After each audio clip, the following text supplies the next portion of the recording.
Okay, this is the Field of Riches Cross. We're going to go over some highlights and just kind of tell you basically how this course didn't really suit me. I kind of felt like I was going uphill constantly. Important bit here is look at how this line goes. I take a better line exit speed-wise, and so I pull across and get ahead of this guy.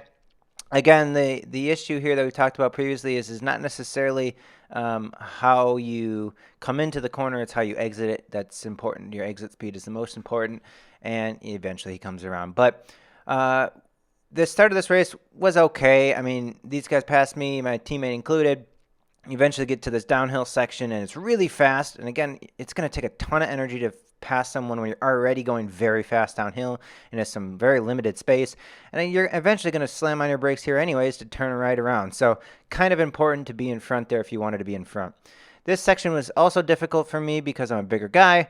And, you know, man, you got these juniors, man, they're great. They're hopping things, but then I had to run fairly far before I can remount, and you can see here these guys just come right around me.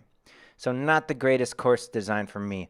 And again, this section here is pretty fast downhill. We talked about this in prior videos where if you can maintain your momentum as a bigger guy down this hill, and you could do it right here. You pull really far right, and then you hit this, and then you kind of just smash it on the gas. And yeah, you can maintain your speed very well in that corner on this course, and that made a world of difference because you're still kind of going downhill here. I get a little arrow knowing that if I keep my speed here, I can maintain my advantages against these other guys. I take it almost a little too hot there.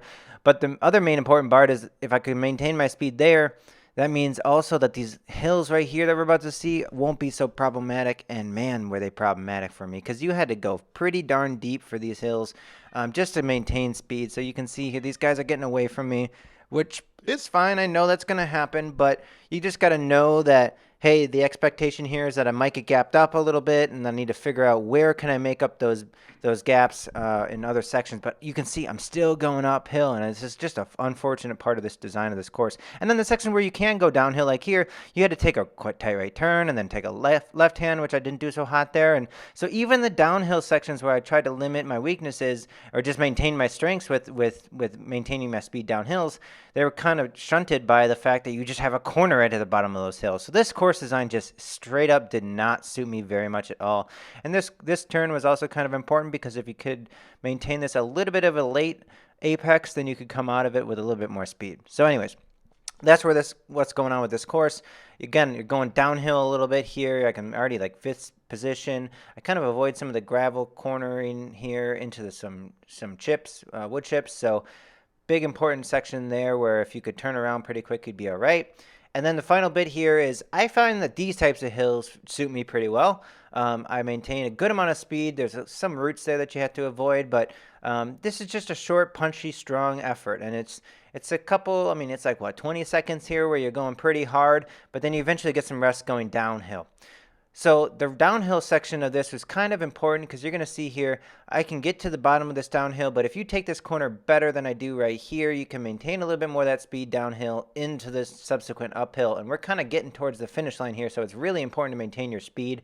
And the second turnaround here this section where you get back downhill, you're going to be able to, if you take us a little bit on the wide side here and then apex right there, this is a really short bit up until the final finishing stretch. So you can see here, and this is going to be really important later, that if you wait and let someone pass you there, it's going to be hard because there's only a few sections here uphill where you can pass anyone. So you're going to see that very later in this final sprint, why it's really important to be in the front there and make every effort. So here again, if you make too much speed into that downhill and just turn around, you're going to have some problems. And it was a bit slick out there this day. So, you know, it's another issue. And here you go. I almost slip out there again where you just maintain your speed, but it's difficult to hang on. And again, I can't even hang on here when he comes around me and hits me on the hill. I try to sit in the wheel. I do it okay. I knew I was going to be attacked here, and I knew I just needed to hang on for as long as I could, which I did all right, but again, kind of get a little bit of a gap at the top of the hill, which eventually leads to this long section and it's a false flat, so I'm still going uphill, which is not to my advantage, and couldn't pull that back here. So again, this course just didn't really suit me and my strengths. Again, you can see here this corner, if you were going to make up some positions, you needed to be quick out of them. Here's a final example here. The last lap, there's somebody on my wheel, so I want to maintain my speed here. It's really important that if you're going to go into this last lap, like we were saying, with very minimal turns here, you got to be in front. So I recognize that. I had my head on a swivel here. I knew there was a guy on my wheel. It kind of protects some of these inside lines. But eventually here, I'm going to gun it.